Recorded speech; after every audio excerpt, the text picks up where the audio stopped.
রাজ্য জুড়েই প্রাক বর্ষার বৃষ্টি শুরু। শনিবার থেকে বৃষ্টির পরিমাণ আরও বাড়বে। রাজ্য জুড়েই প্রাক বর্ষার বৃষ্টি শুরু।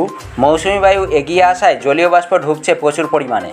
অন্যদিকে উত্তরপ্রদেশ থেকে বাংলাদেশ পর্যন্ত অক্ষরেখা যা গাঙ্গেয় পশ্চিমবঙ্গের ওপর দিয়ে গিয়েছে, এই জোড়া ফলায় উত্তর ও দক্ষিণবঙ্গে বৃষ্টি শুরু হয়েছে। আগামীকাল শনিবার থেকে বৃষ্টি আরও বাড়বে দক্ষিণবঙ্গে। সপ্তাহের শেষে ঝড় বৃষ্টির পূর্বাভাস দক্ষিণবঙ্গ জুড়ে। শনিবার থেকে ঝড় বৃষ্টি আরও বেশি পরিমাণে শুরু হবে। টানা 3 থেকে 4 দিন চলতে পারে বজ্রবিদ্যুৎ সহ বৃষ্টি, সঙ্গে ঝড়ো হাওয়া বইবে। আলিপুরদুয়ার, কোচবিহার ও জলপাইগুড়ি এই 3 জেলায় বেশি বৃষ্টি হওয়ার সম্ভাবনা। দার্জিলিং, কালিম্পং, আলিপুরদুয়ার, কোচবিহার এবং জলপাইগুড়িতে ভারী বৃষ্টির পূর্বাভাস রয়েছে। শনিবার থেকে উত্তর ও দক্ষিণ দিনাজপুরে ভারী বৃষ্টির পূর্বাভাস। কলকাতায় বৃষ্টি।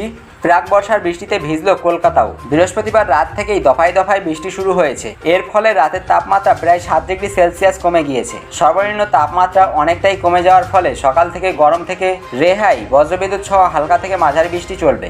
আগামী 4 থেকে 5 দিন বজ্রবিদ্যুৎ সহ বৃষ্টির সম্ভাবনা রয়েছে কলকাতায়। আজ শুক্রবার কলকাতার সর্বনিম্ন তাপমাত্রা 23.7 ডিগ্রি সেলসিয়াস, যা স্বাভাবিকের তুলনায় 4.1 ডিগ্রি সেলসিয়াস কম।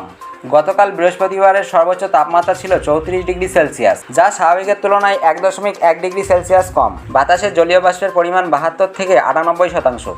আগামী 24 ঘন্টায় কলকাতা শহরের তাপমাত্রা থাকবে 27.33 ডিগ্রি সেলসিয়াসের মধ্যে। সকাল পর্যন্ত বৃষ্টি হয়েছে 53.6 মিলিমিটার।